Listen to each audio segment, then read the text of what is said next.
As Christians, I think I believe that one of the most difficult things we want to do is to discern the will of God.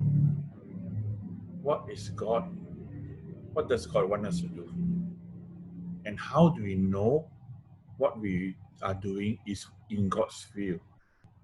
I think that's a struggle many of us uh, actually are going through at this moment. So I'd like to share about this discernment framework. Okay, let me get my PowerPoint.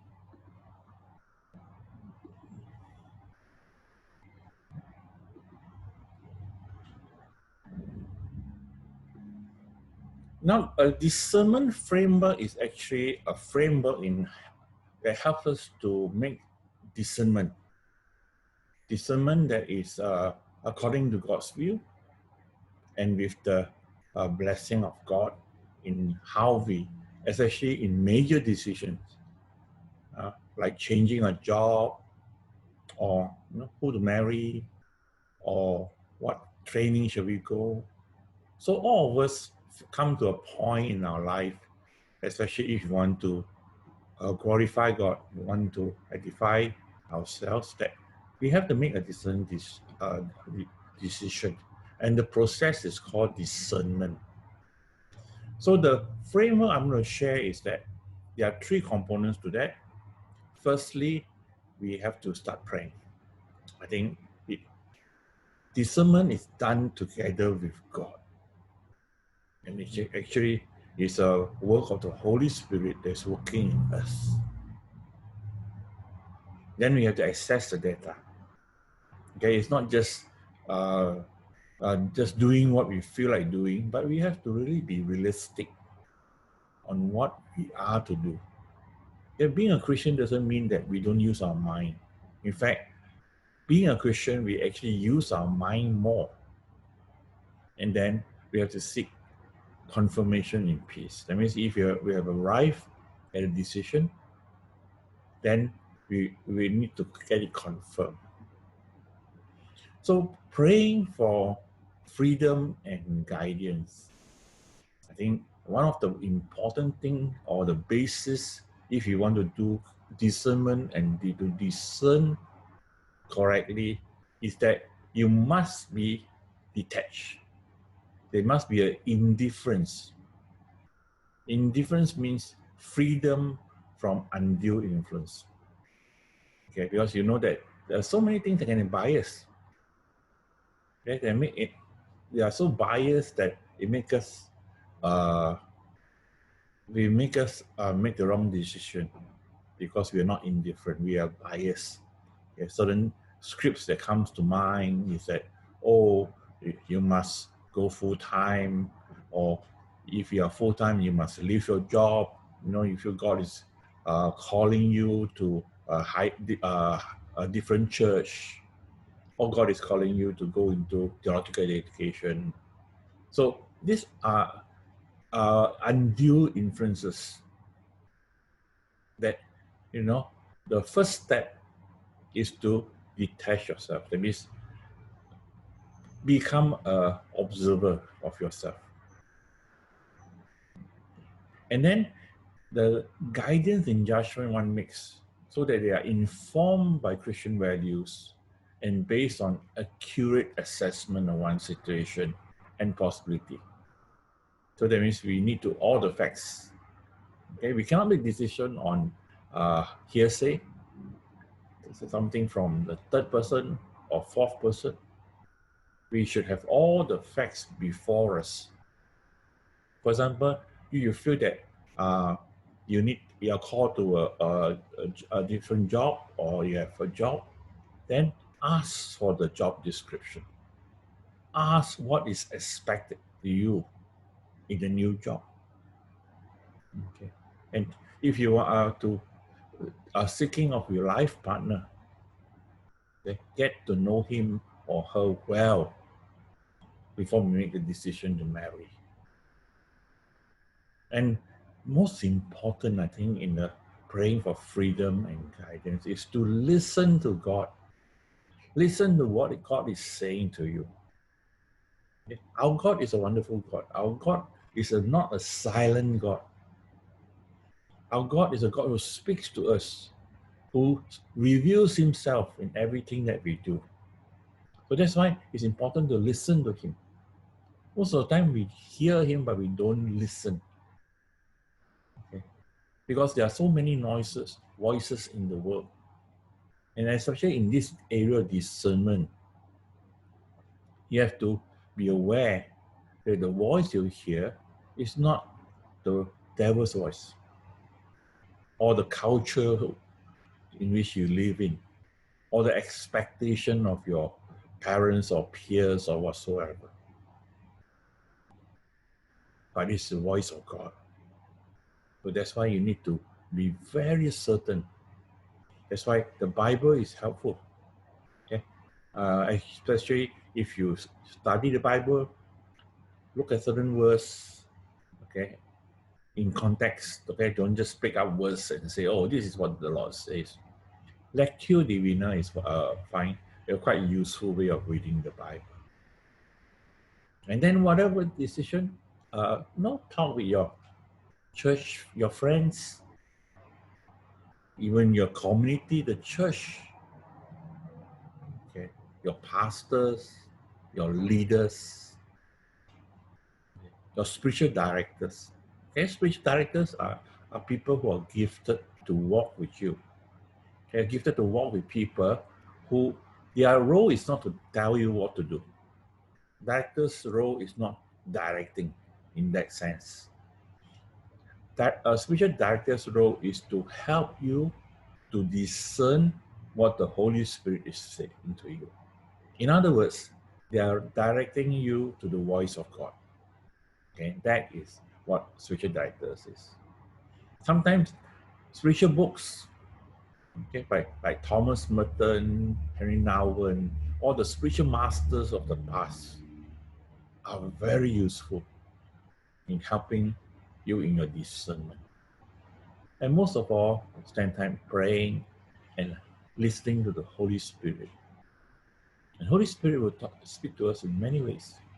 Okay, sometimes, one a very good way, which we often neglect is dreams.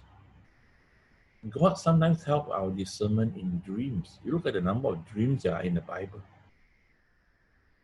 So your first step is to pray for the freedom and the guidance. That means you are detached. You're not emotionally or physically or anything. Just detached so that you can make the right decision and look for guidance. Then step 2 is to assess the data. That means you need to know the data. What are the facts? Talk through the issues with another person, somebody you can trust, a mentor, a leader, a person that you trust to help you and is interested in helping you to make the right decision. And as I said before, beware of your bias. Sometimes it's useful to have a list of pros and cons. That means pro, you want to take the job, pro, what are the benefits, what are the disadvantage, cons, and draw a list. Okay, I think, you were saying, oh, by now you're thinking that, hey, I thought discernment is very spiritual. Yeah, it is spiritual because this is a spiritual process, but it involves hard data. So you have to draw a list, yes or no type of list. Okay. Then another way of once you have made the sort of a tentative decision, is try living a while hypothetically in that choice. Okay, what do I mean by that? It means that, for example, say you want to take the job. That means you will be leaving your present job. Okay. And you feel that you should leave and take a new job. Okay. Maybe spend a week living as if you have already decided that you will leave your present job. Okay, and then process your feelings about it. Do you have peace? Are you happy? Okay, or do you go to work every day and you look around and say, I'm going to miss this, I'm going to miss that, I'm going to do it, you know, and then you feel uncomfortable. Then the next week, you act on the, you will not resign, you will not pick up the other job. And then process your feeling during that week and your thinking. Are you comfortable with that? Not leaving and staying on your job? Okay. Do you feel discomfort? You know, cannot sleep and all that. And then at the end of it, look, compare the two experiences and see which one is giving you the peace that you seek. Another way of assessing the data is to imagine somebody coming to you with your same dilemma, your same occasion, the same issues that you have. How will you advise a person? Okay. How will you advise a person knowing all the facts that is before you? How would you? That is how we assess the data. And then we go into the process of seeking confirmation in peace. That means we have already go through the process, we almost arrive at the decision, and then we want to see, okay, is it the right decision or not? So we keep on praying, and then we make use of our emotions, attend to what is happening emotionally. That means our life emotions. Okay, and in life emotions, they have consolation and desolation. And this is actually a lot of it is based on the work of Saint Ignatius of Loyola in the exercises. He says that consolation, emotions are of two types, consolation and desolation. Consolation is the positive feeling that reflects the power and goodness of God. That means joy, satisfaction, pleasure. That means you feel good, you feel energized. Desolation is when you feel negative, mourning, anger, fear, discouragement, irritability, depression, frustration, worry, self-pity. So assess your emotion. What are you feeling at this moment? Whether you're in consolation or desolation, because that's very important, and that will actually affect how you make decisions. So the key point in this stage is that do not make decision when you're in desolation. Okay, that means we are feeling depressed, you're feeling down, okay, or you're angry and all that. Do not make decision. Try to make your decision when you are in consolation, when you're feeling positive. Because we tend to make a lot of bad decisions when we are in desolation. And beware that people will come to say, hey, you must give me the decision within 24 hours or else the job will be given to somebody else. This type of undue stress often leads to wrong decision. When you must buy this house, you must buy this insurance within 24 hours or no more discount. Okay, all these are sales tactics. So beware of that, because that will give you undue influence. But important is that recognize that the positive feeling of consolation and the negative feeling of desolation, and never make decision in desolation. Now, even in consolation, when you're feeling positive, you know, buoyant, oh yeah, I should take this job and all that. Think about the consolation must be tested too. Okay, we do not just depend on emotion without testing. That tested in the terms of the question of money, pleasure, and financial security.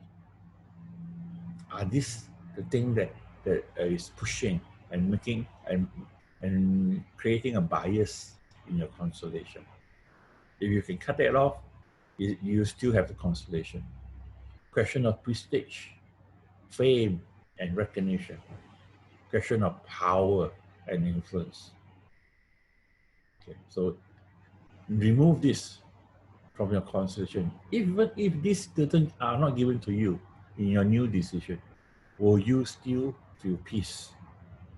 Because consolation is actually peace or shalom, peace in God. So making a decision is not easy. That's why we need this discernment framework. And it takes time. Okay? And it's done together with the community. And most important of all, God is involved in our discernment. So whatever situation you're in, as you be discern in everything, listen to God.